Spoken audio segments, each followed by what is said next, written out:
بسم اللہ الرحمن الرحیم۔ السلام علیکم ورحمۃ اللہ وبرکاتہ۔ 12 وقتوں میں سنت اور نوافل ممنوع ہیں۔ نمبر 1، صبح صادق سے سورج نکلنے تک فجر کی 2 رکعت سنت اور 2 رکعت فرض کے سوا دوسری کوئی بھی نفل نماز پڑھنا منع ہے۔ نمبر 2، اقامت شروع ہونے سے جماعت ختم ہونے تک کوئی سنت اور نفل پڑھنی مکروہ تحریمی ہے۔ ہاں، البتہ اگر نماز فجر کی اقامت ہونے لگے اور نمازی کو معلوم ہو کہ سنت پڑھے گا تو جماعت مل جائے گی، اگرچہ قاعدہ ہی صحیح، تو اس کو چاہیے کہ صفوں سے کچھ دور ہٹ کر فجر کی سنت پڑھ لے اور پھر جماعت میں شامل ہو جائے۔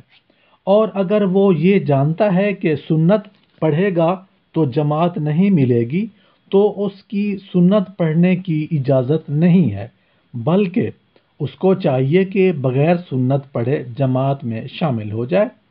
فجر کی نماز کے علاوہ دوسری نمازوں میں اقامت ہو جانے کے بعد اگرچہ یہ جان لے کہ سنت پڑھنے کے بعد بھی جماعت مل جائے گی، پھر بھی سنت پڑھنے کی اجازت نہیں، بلکہ سنت چھوڑ کر فوراً ہی جماعت میں شامل ہو جانا ضروری ہے۔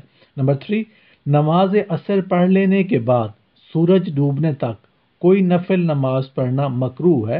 قضا نمازیں سورج ڈوبنے سے 20 منٹ پہلے تک پڑھے جا سکتے ہیں۔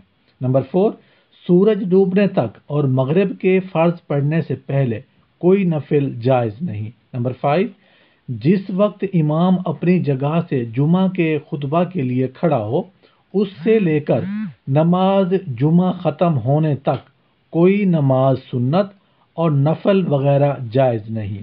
نمبر 6، عین خطبہ کے درمیان کوئی نماز سنت اور نفل وغیرہ جائز نہیں، چاہے جمعہ کا خطبہ ہو یا عیدین کا یا گرہن کی نماز کا یا نماز استسقاء کا یا نکاح کا۔ لیکن ہاں، صاحب ترتیب کے لیے جمعہ کے خطبہ کے دوران بھی قضا نماز کو پڑھ لینا لازم ہے۔ نمبر 7، عیدین کی نماز کے بعد بھی عیدگاہ یا مسجد میں نماز نفل پڑھنا مکروہ ہے۔ ہاں، اگر گھر میں واپس آ کر نفل پڑھ لیں تو یہ مکروہ نہیں ہے۔ نمبر 8، عید کی نماز سے پہلے نفل نماز مکروہ ہے، چاہے گھر میں پڑھے یا مسجد میں یا عیدگاہ میں ہی کیوں نہ ہو۔ نمبر 9، میدان عرفات میں جو ظہر اور عصر ایک ساتھ پڑھتے ہیں، ان دونوں نمازوں کے درمیان میں اور بعد میں نفل اور سنت پڑھنا مکروہ ہے۔ نمبر 10، مزدلفہ میں جو نماز مغرب اور عشاء ایک ساتھ پڑھتے ہیں، ان دونوں نمازوں کے بیچ نفل اور سنت پڑھنے مکروہ ہے۔ دونوں نمازوں کے بعد اگر نفل اور سنت پڑھیں تو مکروہ نہیں ہے۔ نمبر 11، نماز فرض کا وقت اگر تنگ ہو گیا ہو تو ہر نماز یہاں تک کہ فجر اور ظہر کی سنتیں پڑھنی بھی مکروہ ہے۔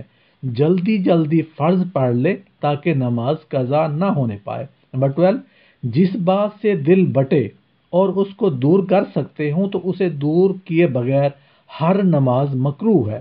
مثلا پاخانہ، پیشاب یا ریح کا غلبہ ہو تو ایسی حالت میں نماز مکروہ ہے۔